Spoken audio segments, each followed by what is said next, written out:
नमस्कार। आज के इस दौर में जहां जिंदगी इतनी तेज और तनाव से भरी है, क्या हो अगर इसका हल एक बहुत ही प्राचीन ग्रंथ में छुपा हो। आज हम भगवद गीता से एक बहुत ही सरल लेकिन बेहद शक्तिशाली तरीका सीखेंगे जो आज के तनाव से निपटने में मदद कर सकता है। तो ये सब शुरू होता है भगवद गीता के एक पवित्र श्लोक से। और ये सिर्फ शब्द नहीं है, आप समझिए ये उस मानसिक स्थिति को समझने की एक चाबी है जिसमें हम सब कभी ना कभी जरूर फंसते हैं। ऋषिकेशम तदा वाक्यमिदमाह महीपते सेन्नयोरुभयोर्मध्ये रथम स्थापयमे अच्युता।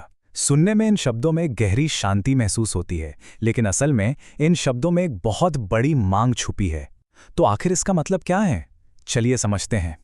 देखिए, इस पूरे श्लोक का जो निचोड़ है वो इस एक लाइन में है, सेन्योर उभयोर मध्य।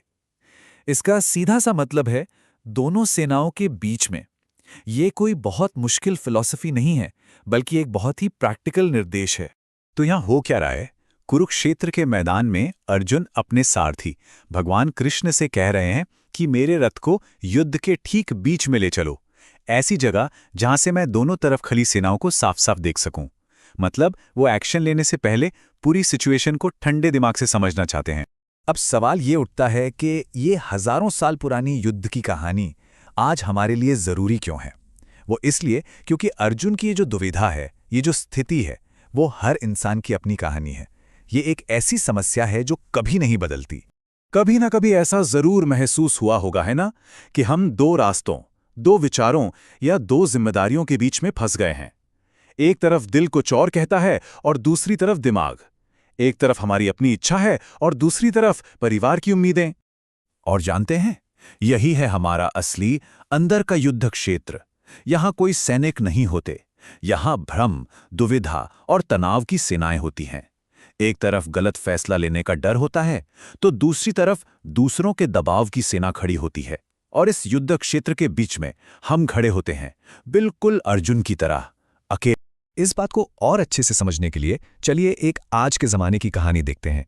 एक ऐसी कहानी जो शायद हमारे आसपास ही कहीं हो रही है, या शायद हमारी अपनी ही कहानी है।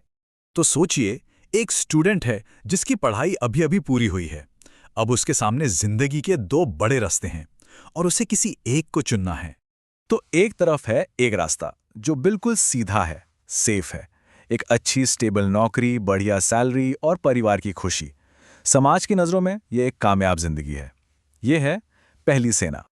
और फिर है दूसरा रास्ता। ये दिल का रास्ता है, जुनून का रास्ता। हो सकता है अपना कोई स्टार्टअप शुरू करना हो या एक आर्टिस्ट बनना हो। इसमें बहुत रिस्क है, कोई सिक्योरिटी नहीं है, लेकिन यही वो काम है जो इसे सच में जिंदा महसूस कराता है।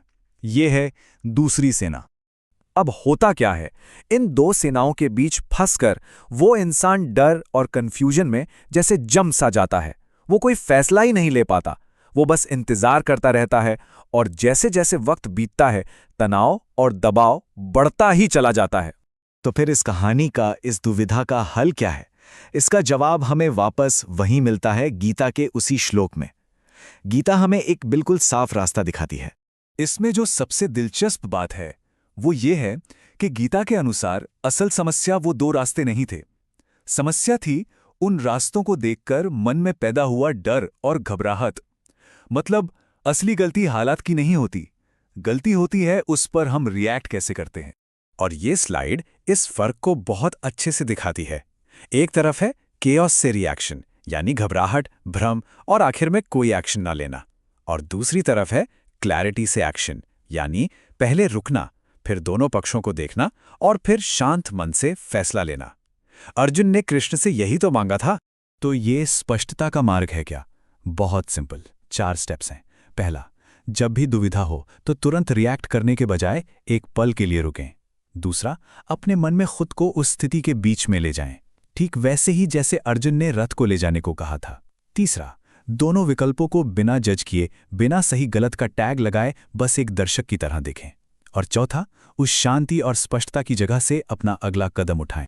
तो देखिए, ये सिर्फ कोई कहानी या पुराना श्लोक नहीं है। ये असल में हमारी जिंदगी में शांति लाने का एक प्रैक्टिकल तरीका है, एक ऐसा रास्ता जिसे हम सब अपना सकते हैं। जब हम इस तरीके को अपनाते हैं तो होता क्या है? सबसे पहले हमारे दिमाग पर जो एक बोझ सा रहता है वो काफी हद तक कम हो जाता है। हमारे फैसले ज़्यादा साफ होते हैं क्योंकि वो डर से नहीं बल्कि एक गहरी समझ से लिए जाते हैं। हमें नतीजों का डर कम लगता है और इन सब के कारण हमें एक गहरी अंदरूनी शांति महसूस होती है। जिंदगी थोड़ी हल्की लगने लगती है। तो आज के इस पूरी बात का सार क्या है? वो ये है कि असली ताकत हमेशा सही जवाब जानने में नहीं होती। असली ताकत तो उस जवाब को साफ साफ देखने के लिए जो शांति और ठहराव चाहिए, उसे खोजने में होती है।